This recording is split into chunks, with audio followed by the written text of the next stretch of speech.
الحمد لله رب العالمين،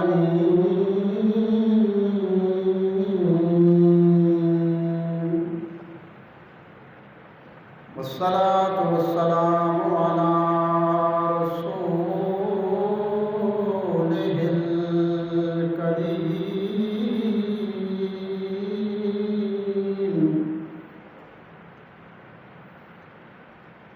وعلى آله وأصحابه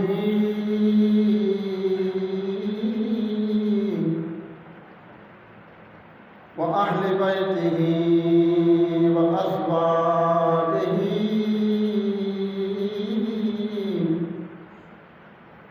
وأولياء ملته وعلماء أهل سنته أجمعين. أما بعد فأعوذ بالله من الشيطان الرجيم.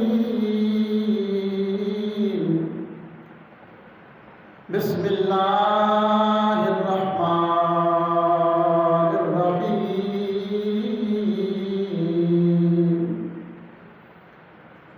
إن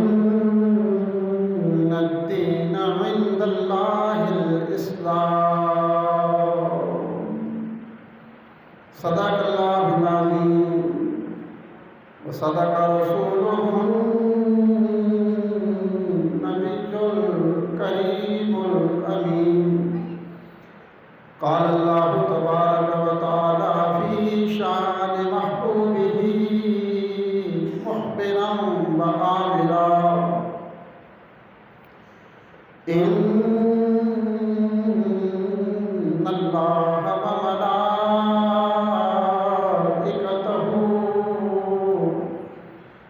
يصلون على النبي يا أيها الذين آمنوا صلوا عليه وسلموا تسليما.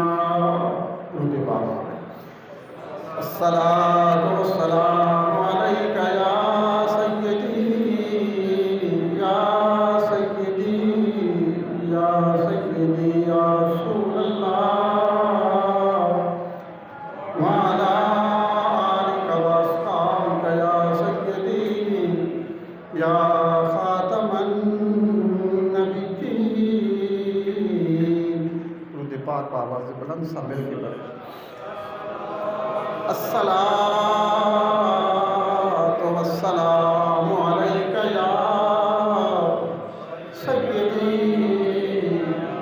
يا سيدي يا رسول الله، وعلى آلك وأصحابك يا سيدي يا حبيب الله. حمد و ثنا کے بعد دعا ہے رب ذوالجلال مجھے حق کہنے کی، آپ کو سن کر ہم سب کو اس میں عمل کی توفیق عطا فرمائے. اللہ تعالیٰ کا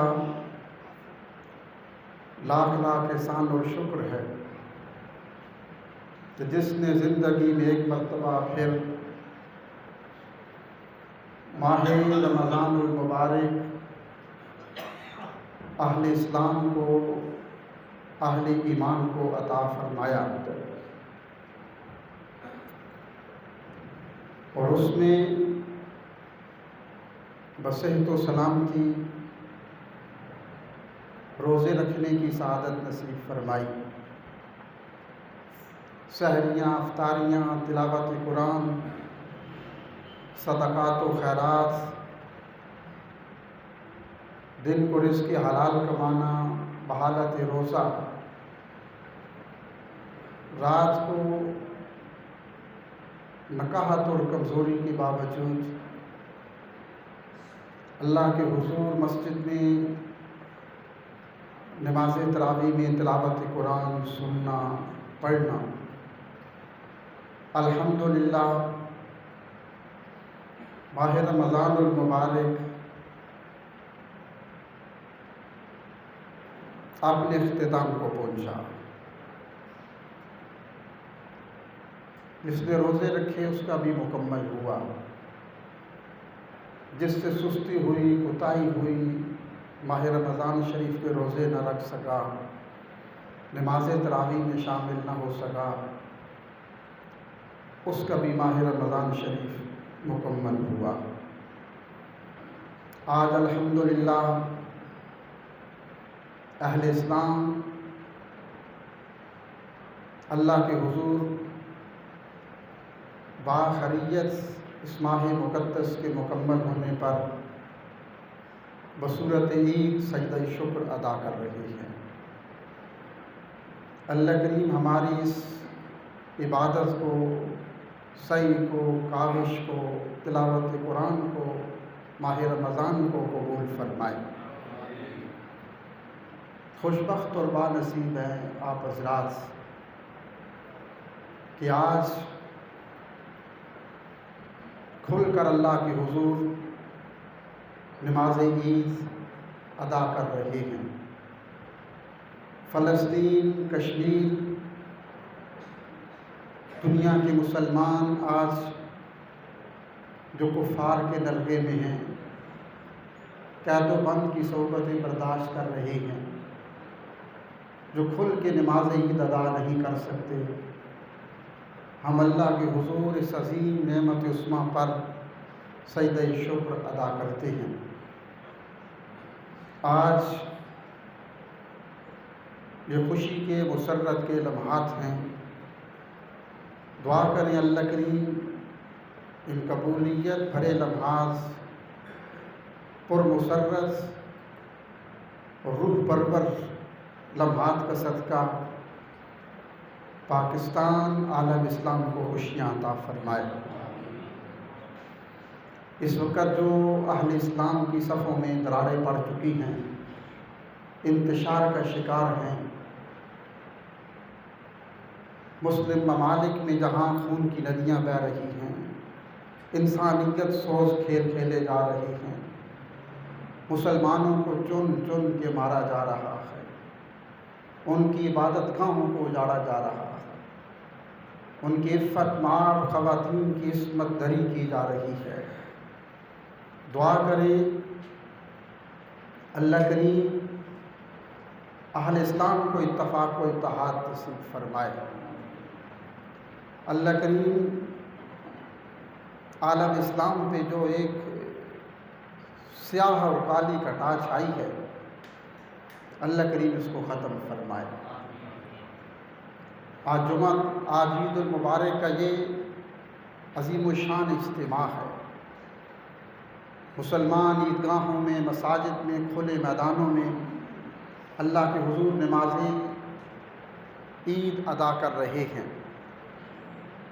اللہ کریم نے قرآن کریم میں فرمایا ان الدین عند اللہ الاسلام، اللہ کے ہاں سب سے پسندیدہ دین دین اسلام ہے۔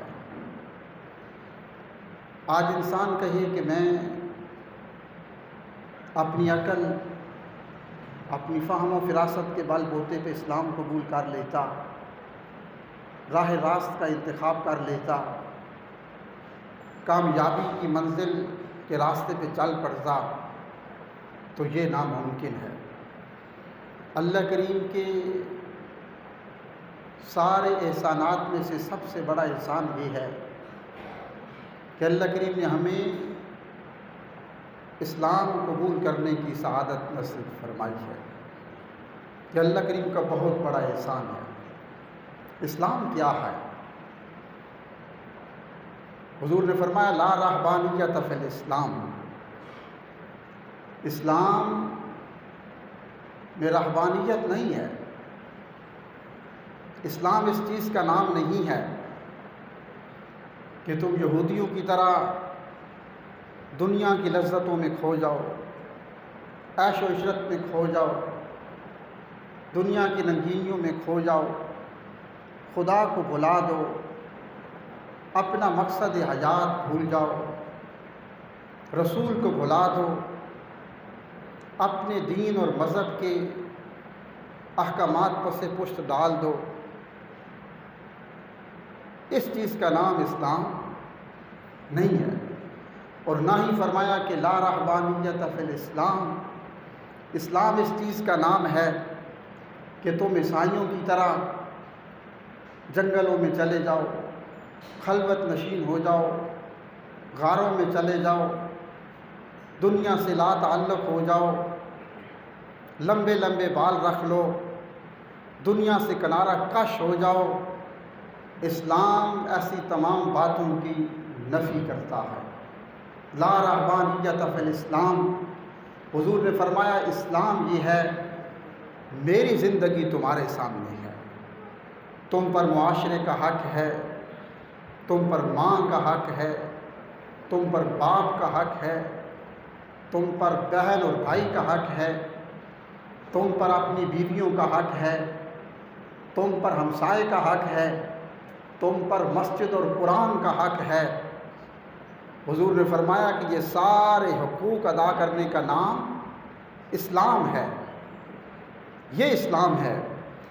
غاروں میں جا کر، جنگلوں میں جا کر خدا کو ڈھونڈنے کا نام اسلام نہیں ہے۔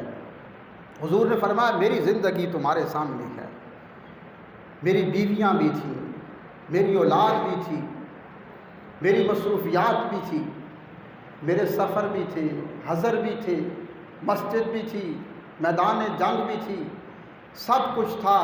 حضور نے فرمایا میری زندگی تمہارے سامنے ایک چلتا پھرتا اسلام ہے۔ اس اسلام کا اللہ کریم فرماتا ہے کہ ان الدین عند اللہ الاسلام، اللہ کے ہاں سب سے پسندیدہ مذہب اور پسندیدہ دین اسلام ہے۔ حضور سے پوچھا گیا حضور اسلام کیا ہے، مسلمان کیا ہے، مسلمان کی تعریف کیا ہے؟ حضور مسلمان کسے کہتے ہیں، مسلمان کون ہوتا ہے؟ میں آج عید کے اس بھرے اجتماع میں آپ سے پوچھ لوں کہ یہ بتاؤ کہ مسلمان کی تعریف کیا ہے، مسلمان کسے کہتے ہیں؟ تو شاید آپ میں سے کوئی بتا سکے۔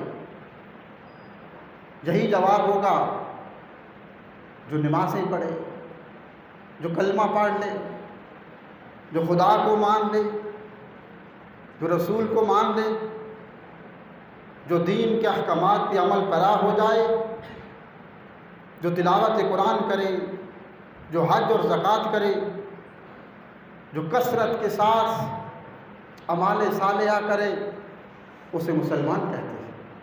یہی تعریف ہے۔ حضور سے پوچھا گیا حضور مسلمان کسے کہتے ہیں؟ حضور نے یہ تعریف نہیں فرمائی جو نماز پڑھے، حضور نے یہ نہیں فرمایا جو روزے رکھے، حضور نے یہ نہیں فرمایا کہ جو دن رات تسبیح و تعلیل کرے، سجدے کرے، تلاوت قرآن کرے۔ حضور نے فرمایا مسلمان یہ نہیں، اور نہ ہی یہ مسلمان کی تعریف ہے کہ وہ 5 وقت کی نماز پڑھے۔ مسلمان کی تعریف حضور نے فرمایا کہ المسلم، مسلمان یہ ہے من سالم المسلمون من لسانہ و یدہ، جس کے ہاتھ سے، جس کے پاؤں سے، جس کی زبان سے دوسرے مسلمانوں کی عزت محفوظ رہے، وہ مسلمان ہے جو 5 وقت کی نماز بھی پڑھے، روزے بھی رکھے، لیکن اس کے ہاتھ سے، اس کی زبان سے دوسرے مسلمان کی عزت محفوظ نہیں۔ تو حضور نے فرمایا کہ وہ مسلمان نہیں ہے۔ من سالم المسلمون من لسانہ و یدہ، او کما قال صلی اللہ علیہ وسلم۔ حضور نے فرمایا مسلمان کی تعریف کی ہے جس کے ہاتھ سے، جس کی زبان سے تم نماز بھی پڑھو، تلاوت قرآن بھی کرو، اور دوسرے مسلمان بھائی کی غیبت بھی کرو، چغلی بھی کرو، اس کی پیٹھ پیچھے اس کی باتیں بھی کرو، اس کے عیب ڈھونڈو، اس کی زندگی کے نقص کو تلاش کرو۔ فرمایا کوئی فائدہ نہیں ان نمازوں کا، وہ مسلمان نہیں ہو سکتا۔ مسلمان یہ ہے کہ تمہاری زبان سے دوسرے مسلمانوں کی عزت محفوظ رہے، تمہارے ہاتھ سے کوئی کسی مسلمان کی عصمت دری نہ ہو، ناجائز اس کے ساتھ نہ ہو، تمہارے ہاتھ سے کسی مسلمان کو نقصان نہ پہنچے۔ حضور نے فرمایا وہ مسلمان ہے، اور یہ حضور کی جو تعریف فرمایا یہی تعریف ہے جو اللہ کے رسول کے سامنے ایک سچے مسلمان کی ہے۔ آج ہم مسلمان، ہمیں قدر نہیں کہ ہم نے اسلام قبول کر لیا. ہمیں تو بیٹھے بیٹھائے ایک پلیٹ میں مل گیا. آنکھ کھولی، ماں مسلمان، باپ مسلمان، معاشرہ مسلمان، ہمسائے مسلمان. ہمیں تو اسلام کی قدر نہیں. حضور تشریف فرماتے ایک شخص آیا، دوڑتا ہوا آ رہا ہے، چہرے سے پسینہ پھوٹ رہا ہے، سانس پھولا ہوا ہے. حضور کے سامنے آ کے بیٹھا. حضور نے فرمایا کیا ہوا؟ تیرا سانس پھولا ہوا ہے، تیرا پسینہ پھوٹ رہا ہے، ہوا کیا ہے؟ اس نے کہا حضور میں نے ایک بہت بڑا کام کیا ہے. حضور نے فرمایا کون سا کام کیا ہے؟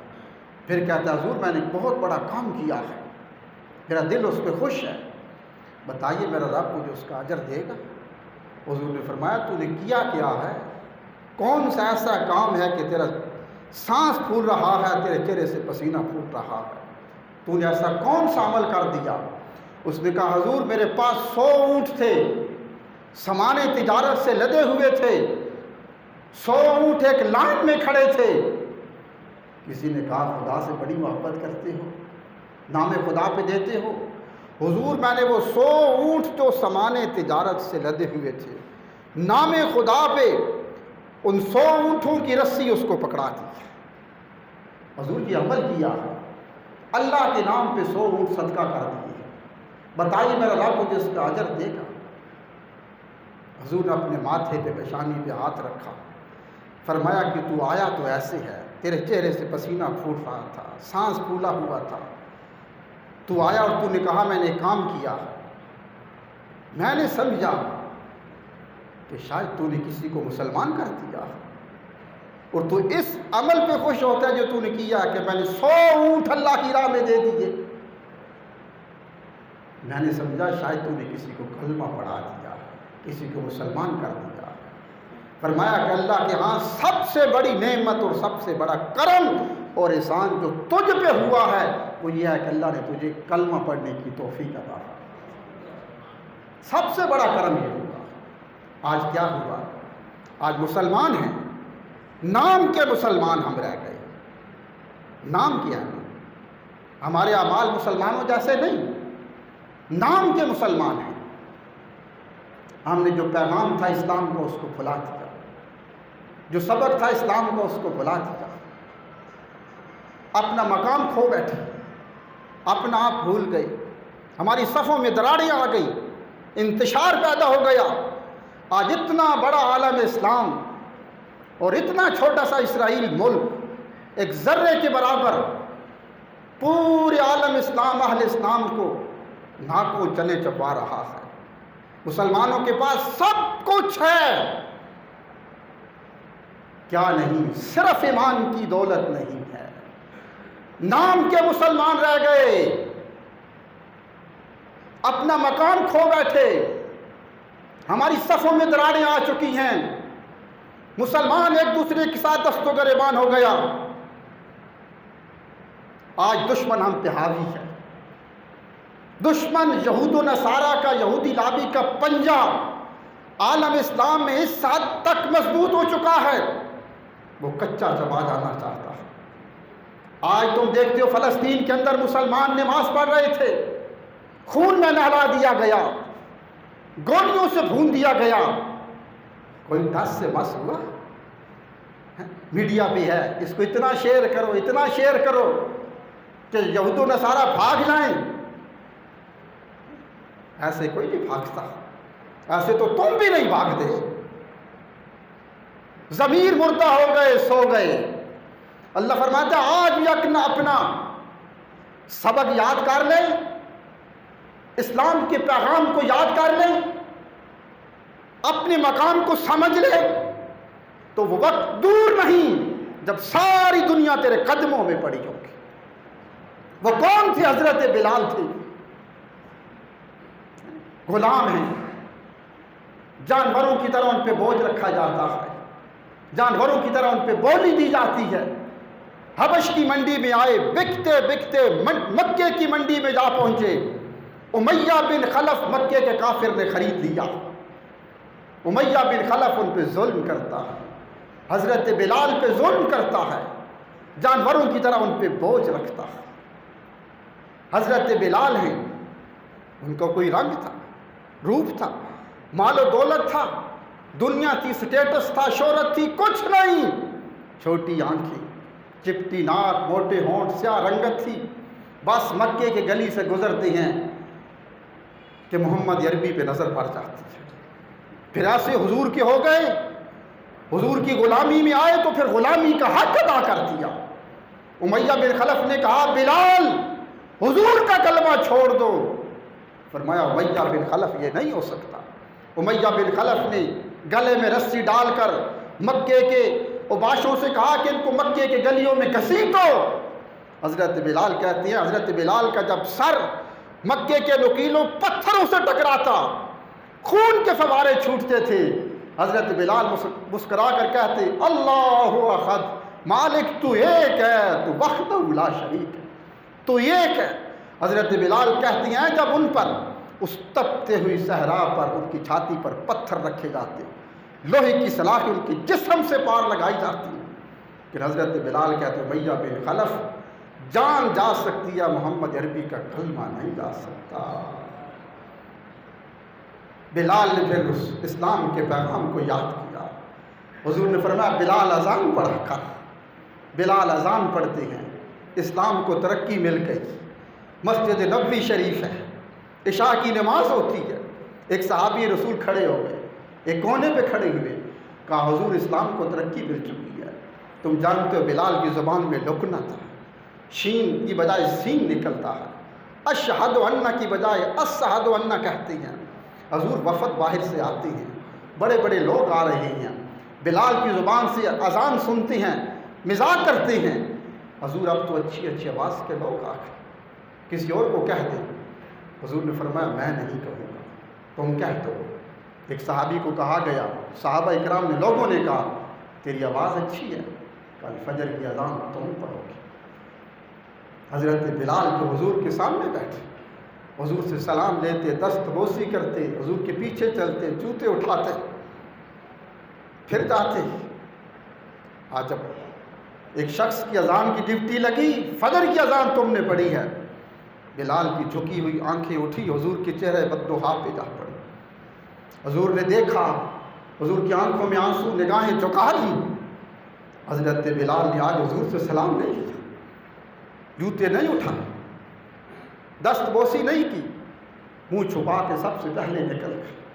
عشاء کی نماز پڑھ کے گھر میں جاتے، اندر سے کنڈی لگا لی، مصلی بچھا لیا، پھر اپنے رب سے آہوزاریاں، شکوے گلے.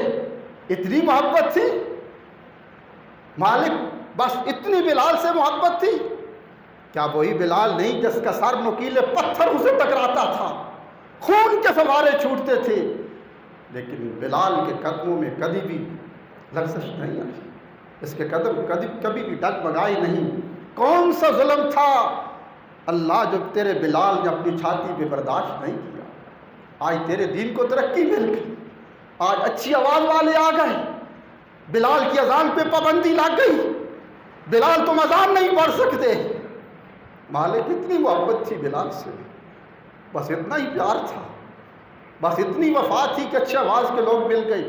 بلال ہیں، رات گزرتی جا رہی ہے، کمرہ بند ہے، اپنے رب سے آہوزاریاں، گلے شکوے شکایتیں. صحابہ اکرام سو سو کے تھک گئے، اٹھتے ہیں، حضور کی چوکھٹ پہ آ گئے، دستک دی. حضور نے فرمایا کیا ہوا؟ کہا حضور سو سو کے تھک گئے، صبح نہیں ہو رہی. حضور نے فرمایا سنو، جبریل آئے تھے اور یہ پیغام دے کر گئے ہیں کہ معبود لوگوں سے کہہ دو مجھے اپنی عزت و جلال کی قسم، جب تک میرا بلال فجر کی اذان نہیں پڑھتا میں صبح کو سویرا طلوع ہی نہیں کروں گا. بلال کون تھے؟ دنیا دار تھے، دولت مند تھے، صاحب ثروت تھے، عہدیدار تھے، وقت کے بادشاہ تھے، کیا تھے؟ ایک غلام تھے. بس کیا تھا ان کے پاس؟ جو حضور کی غلامی کا حق تھا وہ حق ادا کر دیا، جو اسلام کا سبق تھا اس سبق کو یاد کیا، اس پیغام کو سینے سے لگا لیا. اللہ نے فرمایا بلال ساری کائنات کی تقدیر تمہاری رضا کے ساتھ جوڑ دی گئی ہے، بلال تم راضی ہوتے ہو تو صبح کا سویرا طلوع کر دیتا ہوں، اگر بلال تم راضی نہیں، قیامت ہی کیوں نہ آ جائیں، صبح کا سویرا طلوع نہیں ہو سکتا۔ آج ہم نے اپنا مقام بھلا دیا، اپنا آپ کھو دیا، کھو گئے، بھول گئے اپنے آپ کو کہ ہم کون تھے۔ صفوں میں دراریں آ گئی۔ ایک صحابی رسول تھے، ان کا نام تھا حضرت اسود۔ اسود کہتے ہیں سیاہ رنگت والے، شدید سیاہ رنگت، جنگلوں میں رہتے تھے، موٹے تھے، موٹاپا تھا، اتنا موٹاپا تھا، جنگل میں تھے، مکے میں پانی نہیں تھا، جنگلوں میں پہاڑوں میں ساری زندگی غسل نہیں کیا، ساری زندگی موٹے تھے، پسینہ پھوٹتا تھا، دور سے بدبو آتی تھی۔ سب سے زیادہ سنگت حضرت اسود کی تھی، سب سے زیادہ سنگت حضرت اسود کی تھی۔ حضرت اسود کہتے ہیں جب میں گزرتا تھا نا تو لوگ دور سے اپنے ناک پہ کپڑا رکھ کے گزر جاتے، اسود آ رہا ہے، اس سے بدبو آئے گی۔ کہتے ہیں میں چلتے چلتے مکے کے مدینہ طیبہ کی گلی کے چوک پہ آ بیٹھا۔ کہتے ہیں میں بیٹھتا ہوں، اس گلی سے لوگ داخل ہوتے ہیں، اسود بیٹھا ہے، ناک پہ کپڑا رکھا، راستہ بدل لیا، ادھر سے لوگ آئے، جو ہی مجھ پہ نظر پڑی، اسود بیٹھا ہے، بدبو اٹھ رہی ہے، پسینہ ہے، ناک پہ کپڑا رکھا، راستے چھوڑ دیے۔ اسود کہتے ہیں زندگی سے تنگ آ گیا، نفرت ہو گئی، جی چاہتا ہے خودکشی کر لوں، زندگی کا خاتمہ کر لوں۔ لوگ دیکھ کے راہیں بدلتے ہیں، کیا دیکھتے ہوں اچانک اللہ کا رسول آ رہا ہے، حضور آئے، میں نے کہا یہ بھی آ رہے ہیں، آپ دیکھتے ہیں نا، دیکھا تو حضور نے تو کوئی کپڑا نہیں رکھا، حضور تو سیدھے آ رہے ہیں، میں نے کہا یہ تو چلتے آ رہے ہیں۔ حضور قریب آئے، قریب آئے، اسود کہتے ہیں شاید میری طرف دیکھا نہیں، لوگ تو دور بھاگتے تھے، آج تک میرے قریب سے کوئی نہیں گزرا۔ حضور قریب آئے اور قریب آ کر کہا اسود اٹھو۔ اسود کہتے ہیں میں اٹھا، حضور نے مجھے سینے سے لگا، حضور کی جو کملی تھی وہ اتاری، حضور نے میرے چہرے کو صاف کیا، میری آنکھوں کو بوسہ دیا، میرے ماتھے پہ بوسہ دیا۔ میں نے کہا حضور آپ کو مجھ سے بدبو نہیں آتی؟ کہا اسود کس نے کہا تو اس سے بدبو آتی؟ کہا حضور مگر آپ کا کلمہ پڑھ لوں۔ حضور نے فرمایا اسود کلمہ پڑھو نا، کلمہ پڑھا۔ کہا اگر میں کلمہ پڑھ لوں تو میرا اسلام میں مقام کیا ہوگا؟ فرمایا اسود جو ابو بکر اور عمر کا مقام ہے وہی تیرا ہوگا، اگر تو پہلے آ گیا تو صف اول میں بیٹھے گا، اگر ابو بکر بعد میں آئے تو پیچھے بیٹھے گا۔ یہ اسلام ہے۔ جب سے ہم نے اپنے آپ میں یہ تفاوت، یہ فرق رکھے ہیں، اس دن سے اسلام کو زوال ہے، اہل اسلام کو زوال ہے۔ جب تک یہ اسلام کے سبق یاد تھے، اسلام پوری آب و تاب سے اسلام کا پرچم لہراتا تھا۔ نماز عید کا وقت ہو رہا ہے، بیٹھ جائے، چھوڑ دو اس کو، نماز عید کا وقت ہو رہا ہے۔ آپ حضرات نیت سماعت فرما لیں، ایک ہی نیت ہوتی ہے، ایک ہی نماز ہے، عید الفطر ہو یا عید قربان ہو، اس کی ایک ہی 2 رکعتیں ہوتی ہیں اور اس کی زائد 6 تکبیرات ہوتی ہیں۔ 2 رکعت نماز عید الفطر، واجب تمام تکبیرات کے، پیچھے سے امام کے اللہ اکبر، پہلی رکعت ہوگی، ثنا پڑھی جائے گی اور پھر 3 تکبیریں کہی جائیں گی، اللہ اکبر، ہاتھ چھوڑ دیے جائیں گے، اللہ اکبر، ہاتھ چھوڑ دیے جائیں گے، تیسری تکبیر اللہ اکبر، ہاتھ باندھ دیے جائیں گے۔ رکعت مکمل ہوگی، دوسری رکعت میں اٹھیں گے، قرات ہوگی، رکوع میں جانے سے قبل پہلے پھر 3 تکبیریں کہی جائیں گی، اللہ اکبر، اللہ اکبر، اللہ اکبر، اور پھر رکوع میں چلے جائیں گے۔ آپ حضرات کھڑے ہو کر نیت فرمائیں۔ نماز عید مکمل ہوئی، اب عید کا خطبہ ہوگا، جہاں بھی تکبیرات آئیں گی، اللہ اکبر، اللہ اکبر، آپ حضرات